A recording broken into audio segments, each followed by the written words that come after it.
안녕하세요, 번양입니다. 구독, 좋아요, 알림 설정 부탁드립니다. 남자를 다시 존귀하게 멸개 펀치, 멸개 펀치, 멸개 펀치. 오늘은 한국의 모유 수유율이 최하위인 것의 민낯이다 이렇게 말하네요.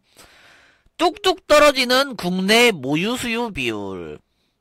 아이가 태어난 후에 6개월 이상 모유만 수유하는 경우가 비율이 13.1%로 꼬라박았다. 이 애기들 다 자랐을 때쯤에는 아토피 장사가 존나 잘 될 것 같습니다. 아기가 태어난 후 6개월 이상 모유수유, 분유랑 이유식을 병행한 경우 이렇게 말하네요. 제가 이전에 그 방송에서 많이 말씀드렸죠. 모유를 많이 먹인 사람이 튼튼하다. 적게 먹은 사람들이 알러지나 뭐 염증, 비염이나 염증이나 이런 게 많다. 저희 그 마교도분들 통계상으로는 그게 맞았어요. 애기를 젖을 오래 먹인 경우에 잔병 치레도 안 하고 건강하다. 그런 내용이 조금 있었습니다. 현철리님이 이렇게 말씀하시네요. 우리는 총불이 맞대느라 결국 일본이 앞장서게 됩니다. 저 주장은 그래서 좀 그렇습니다. 이렇게 말하죠. 그럴 수는 있지. 가슴도 없으면서 가슴 처지는 걱정하고 있냐 이렇게 말하네요. 면역력 다 박살났네. 다 백신으로 맞추겠네 이렇게 말하죠. 페미니즘 영향이잖아. 페미니즘 이펙트잖아. 애기를 안 사랑하는 분위기가 요새 증가하고 있잖아. 애기를 자꾸 패 죽이고 던져 죽이고 이러잖아. 그 페미니즘 이펙트라고 저는 그렇게 말씀드립니다. 저거 무한열정계기가 올리던데 이렇게 말씀하시네요. 한국은 세계 최하위 중에 최하위를 밑도는 그 모유 수유율을 보이고 있으며 국제보건기구 또한 최소 1년 이상 모유수유를 권장하지만 한국은 6개월 이상의 모유수유를 하는 비율마저 10명 중에 1명밖에 되지 않는다. 모유수유의 고단함은 조금 불편한 자세로 TV를 시청하는 정도이며 이것을 1점이라고 가정했을 때 분유수유의 고단함은 5에서 15점 정도라고 볼 수 있고 이유식보다 간편하다는 것은 설명할 필요도 없다. 그런데 5배에서 15배나 편한 모유수유를 선택하는 비율은 15%에서 33%에 불과하다. 왜 그럴까? 그것은 바로 한국K 때문이다. 한국K의 땡땡땅 내면 자존감은 이거 읽을 수가 없어. 영상 만들어야 되기 때문에. 타인의 평가에 쉽게 흔들리며 자주성이 낮아서 모유수유는 전문가에게 배우면 된다는 인식이 K초와 그 맘카페에서 진리처럼 공유되고 있다.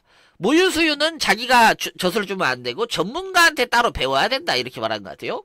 또한 한국 K 특유의 땡땡땡은 말도 못하는 아기가 온전한 엄마의 보살핌으로만 그 생명이 유지되는 아기가 그 입장을 배려받지 못한 채 엄마의 그 이기심만으로 모유수유의 본능을 일으켜 만든다. 나는 애기 낳았으니까 내가 힘드니까 애기를 젖주고 싶다가 아니라 내가 먼저 쉬는 게 먼저다. 이렇게 말하는 것 같아요. 모유 주는 걸 전문가한테 배운다고? 이렇게 말하네요. 조금 특이한 건 한 것 같아. 그냥 모유 주면 되잖아. 사람은 포유류 아니에요? 그냥 젖 주면은 젖 묻은 거 아니야? 이해가 잘 안 가요. 이게 무슨 이기심일까? 바로 산모가 가장 힘드니까 몸조리가 우선이다라는 모유수유를 하면 가슴이 처지는 거 아니야? 라는 정확히 한국 K의 특징이 드러나는 인식 때문이다. 모유수유를 하면 가슴이 처진다? 아니, 이게, PC나 한국이나 이런 분위기는 좀 존나 특이한 거예요. 예를 들면, 뭐, 자궁은 아기를 낳으려고 있는 거고, 가슴은 아기를 젖을 주려고 있는 건데, 가슴은 예뻐서 야스 어필하는 데만 쓰고, 자궁은 아무거나 집어넣든 무슨, 아무렇게나 굴려가지고, 완전 무슨 성병 가득하게 이렇게 굴려버리고, 이해를 못 하겠는 거야. 왜 그렇게 하는 거야? 거기에 애기가 태어나는 자리잖아. 자기가 소중하게 여겨야 될 거 아니야. 거기가 애기 젖주는 자리잖아. 자기가 애기를 소중하게 여겨야 될 거 아니야. 이상하잖아. 부자연스럽잖아. 다른 나라 사람들은 이해를 못 하잖아. 가장 힘든 거는 아기고 산모가 힘든 이유의 50에서 80%는 노산 때문이거든. 그 노산은 이기적이고 땡땡한 한국 케이크 스스로가 선택한 거다. 이렇게 말하네요. 요새 어그로를 많이 끌어놨기 때문에 좀 유순하게 읽도록 하겠습니다. 아이, 그 젖을 안 줄 거면 왜 여자를 하고 있냐 이렇게 말하네요. 근데 늙으면 다 처지잖아. 늙고 수술한 것 때문에 안 나온 것 같은데 이렇게 말씀하시네요. 모유 주는 게 배워야 될 정도로 어렵습니까? 전 잘 모르겠어요. 저는 잘 모르는데 애기가 알아서 막 이렇게 꼼지락 거리면서 젖을 찾아가는 거 아닌가? 그리고 애기한테 그 위치에다 젖을 물려주면 그냥 알아서 먹는 거 아니에요? 뭐 젖꼭지가 아플 수도 있지. 근데 원래 그런 거 아닌가? 산후조리원 입원자 그 평균 연령이 35세이다 보니까 모유가 잘 안 나옵니다. 그래서 옆에 새댁이 보이면 어휴 과학적인 영양 성분이 가득한 분유 먹여야지 하면서 모유 수유도 말립니다.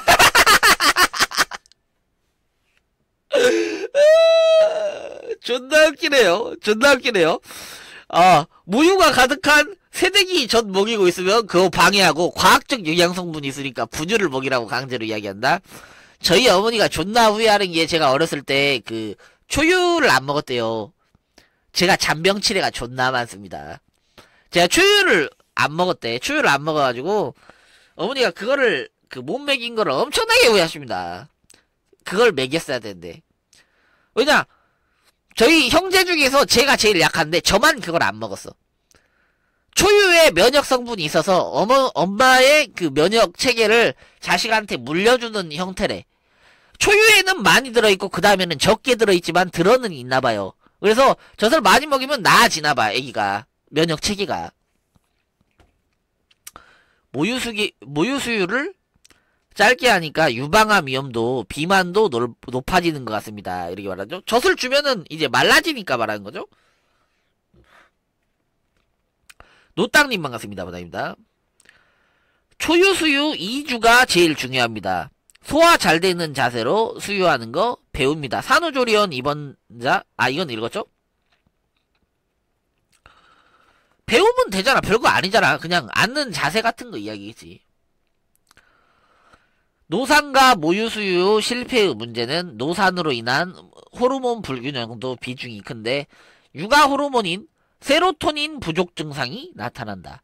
전 지구인을 통틀어서 집단적으로 산후 우울증을 호소하는 나라는 한국밖에 없는데 이것은 한국 K 특유의 땡땡땡땡 청춘 경험과 노산으로 인한 세로토닌 부족이 야기한 한국 K 병이다. 출산 시에 강력한 도파민 등이 호르몬이 분비돼서 산통을 이겨내게 해주는데 산후에 쏟아지는 호르몬은 세로토닌이다. 세로토닌은 차분한 행복감, 이타심, 배려심, 이해심, 정서 수용성 등 그런 걸 민감하게 해주는데 세로토닌이 특히 많은 사춘기 이후 그 여자아이들이 굴러가는 낙엽만 보고도 깔깔거리고 천진하게 행복한 이유이기도 하며 양보, 배려, 위로, 공감 등의 모성애의 요소를 만들어준다. 그러나 한국의 노산 K들은 이 세로토닌이 부족한데 이기적인 20대 땡땡 같은 생활습관까지 겹쳐가지고 그 시너지로 나타난 것이 바로 산후 우울증인 것이다. 이렇게 말하네요. 신혼집 비밀번호를 묻는 시어머니. 알려준다, 알려주지 않는다. 아니 그러면 우리가 애 낳아주는 건요 그 엄청 유명한 짤이네요. 언제부터 모성이 검열 단어가 된 거냐 이렇게 말하네요. 아이고 어린 여자가 잘 되는 꼴을 절대 못 본다. 아까 그 모유 주는 걸 반대하는 사람 말하는 거죠. 현철리님이 이렇게 말씀하시죠. 별거 아닙니다. 그냥 노산이다 보니까 온몸이 아프고 힘들고 노산이라서 제왕절개를 해서 최대 둘째까지 낳는데 늙으면은 노개는 그 모무 재생력이 떨어져서 33살 이후에 노산은 둘째가 힘듭니다. 이렇게 말하네요. 18세에서 25세 정년기 출산은 갓 태어난 아기로부터 감동, 감격, 사랑, 애정 등이 샘솟게 되는데, 30이 넘은 그 폐경 절차가 시작된 노산의 노산의 경우에는 갓 태어난 아기를 봐도 모성애가 발현되지를 않는다. 그래서 한국 K들이 공통적으로 증언하는 것이 아기 낳고 몇 주가 지나니까 모성애가 생기기 시작하더라고요. 이 증언인 것이다. 원래는 태어나자마자 가장 제일 사랑스럽고 이래야 되는데 그게 안 된다고 하는 것 같아요. 한국 K들은 이러한 경험들을 공유하면서 이것이 진리인 것처럼 떠들지만 실상은 폐경 절차가 한참 진행 중에 아기를 낳은 부작용인 것이고 문란과 노산에 대한 하늘의 형벌일 뿐이다. 아니 뭐야 이 사람 엄청 세게 말하네. 아기는 태어나서 탯줄이 끊어지면 바로 배고픔을 느끼며 배고픔이 없더라도 본능적으로 젖을 찾고 젖을 보면 물고 빤다. DNA 레벨의 프로그램인 건 상식이지. 즉 아기는 태어나자마자 젖을 물어야 된다는 것이다. 그런데 이 이기적인 한국 K는 몸조리가 우선이라서 아기를 병원 천장만 보는 곳에다가 맡긴다. 그리고 아기는 분유를 먹게 되는 거지. 그 분유 맛 때문에 중독된다고? 노산 한국 K들이 생각하는 수준에서 나올 법한 발상일 뿐이다. 젖병과 엄마 젖은 빨아먹는 방법 자체가 다르다. 엄마 젖은 아기의 생명줄이자 놀이터고 장난감인데 젖을 빠는 본능은 아무리 정교하더라도 갓 태어난 아기가 엄마 젖을 제대로 먹기까지는 빨라도 2일이 걸린다. 연습이 중요한 거다. 아기는 연습과 새로운 빨기 방법과 입술 모양, 혀 놀림, 턱의 움직임 따위를 시도하면서 젖을 빠는 요령을 익혀나가는데 한국 K는 몸조리 기간인 2, 3주간 아이를 병원에 방치하는 것이 기본이다 보니까 이 귀중한 훈련 기간 동안 젖빠는 본능을 잃게 되는 것이다. 이후에 노산후 조리원에서 그 모유수유 전문가가 강의 지도를 해주는데 이미 아기는 본능을 잃은 상태니까 쉽게 쫙쫙 젖이 나오는 젖병을 달라고 보챌 수밖에 없는 것이 진실인 것이다. 이렇게 말하는데요. 예전에 베트남 국결서를 봤는데 거기 국결 케이스에 그렇게 하더라고요. 아기를 딱 낳았어. 그 산모는 아기를 바로 끌어안고 싶어 하는데 그 산후조리원에서 한국 산후조리원에서 아기를 다른 데로 격리시켜버리니까 나는 안고 싶은데 왜 얘를 데려가느냐 이런 식으로 항의하더라고요. 이 지그들 장사 서비스를 하기 위해서 그 본능을 벗어나는 짓거리를 자꾸 하는 것 같아. 벌 받는구만 이렇게 말하네요. 비비리님 이렇게 말씀하시죠. 처음에는 젖을 빠는 힘이 약해서 잘 안 나오지만 짜서 먹이고 자꾸 물리면은 잘 먹고 엄마가 모유가 잘 안 나오면 따뜻한 수건을 감싸고 마사지 해주거나 이렇게 하면 된다고 말씀하시는 것 같아요. 비비리님 그 어머님 역할을 해보셨기 때문에 잘 알고 계시죠? 그래서 조리원에 젊은 처자가 들어가면 자연분만 힘들게 왜 하느냐는 등 온갖 가스라이팅 지랄합니다. 이렇게 말하네요. 양육한다고 집에 있는 명분만 된 불쌍한 애기들이다. 이렇게 말하네요. 애기들은 그러면 2주에서 3주 지나면 초유는 다 끝나버리는데? 저희 어머니도 그렇게 했던 것 같아. 우선 제가 아파가지고 그랬습니다. 저는 그 원래 약간 조산으로 나왔기 때문에 저는 인큐베이터로 직행했어요. 인큐베이터로 직행했는데 그러면 인큐베이터 있는 동안은 젖을 못 먹이잖아. 근데 저희 어머니가 나중에 후회하시더라고. 그게 초유를 짜가지고 병원에 그 냉장고에다 넣어놨으면 먹일 수가 있는데 그걸 해놓을 걸 그랬다. 그때는 그거를 생각을 못했다. 이렇게 말씀하시더라고요. 그래서 만약에 저희 마교도분들 중에서 결혼하셨는데 아기를 했는데 예를 들면 아기가 약간 조산이 돼가지고 아니면 그 몸무게가 적어서 인큐베이터로 가게 되면은 젖을 짜놓으세요. 초유 자체가 거의 무슨 백신 같은 거는 뺨 때려 죽일 정도의 어떤 그 면역 체계를 만들어주는 시스템이기 때문에 애기한테 꼭 초유랑 그 첫 뭐 2, 3주를 꼭 먹이세요. 그때는 유착기도 없고 그랬던 거 아니냐 이렇게 말씀하시네요. 중요한 거 초유 수유는 2주 후 이후에는 모유 수유다 이렇게 말하네요. 가봅시다. 어떤 한국 K들은 이 글을 보고 발작하고 싶을 거다. 출산 직후에 젖 안 나오거든요. 이런 편협한 사실만으로 이기적인 K를 변호하고 싶을 거다. 젖은 출산 직후부터 돌기 시작해서 늦은 경우 2일째까지 젖이 안 찰 수도 있다. 갓난아기의 경우 아무것도 먹지 않은 채 수일간 생존하는 것은 건강상 아무 문제가 없다. 엄마 젖이 준비되는데 며칠이 걸릴 수도 있으니까 다 대비가 되어 있다. 그래도 빈 젖을 물려야 된다. 그래야지 아기가 연습을 한다. 갓난아기는 젖이 안 나오는 것에 대해서 불만이 없거든. 먹던 아기가 보채는 것이지 안 먹어본 아기는 젖을 무는 행위 자체가 본능의 충족인 거다. 그렇게 빈 젖을 물면 유선이 뚫린다. 유방 속에 사방팔방으로 퍼져있는 유선들이 젖꼭지로 모여서 젖이 나오는데 일부 유선이 막히면 그쪽 젖이 갇힌 채 썩어가지고 유선염이나 유방암이 된다. 아기가 다양한 입놀림을 연습하면서 모든 방향의 유선이 뚫려야지 엄마에게도 좋은 것이다. 일단 젖이 차올라가지고 부풀고 난 후부터 젖을 물리면 어떻게 될까? 젖은 돌처럼 딱딱해지고 엄마는 젖몸살을 앓고 아기는 딱딱한 젖이 물기도 어렵고 물어도 젖이 잘 안 나온다. 이렇게 말하네요. 나는 이걸 이렇게 구구절절하게 설명하는 것조차 서글프다. 그냥 본능인 건데 행위 자체도 상식인 건데 한국 K들의 극도의 이기심은 인류 생존의 본능마저도 도륙해 놨고 한국 K의 특유의 남탓 정서는 분유회사로의 로비와 병원의 부정결탁이라는 망상 속의 가해자를 만들었다.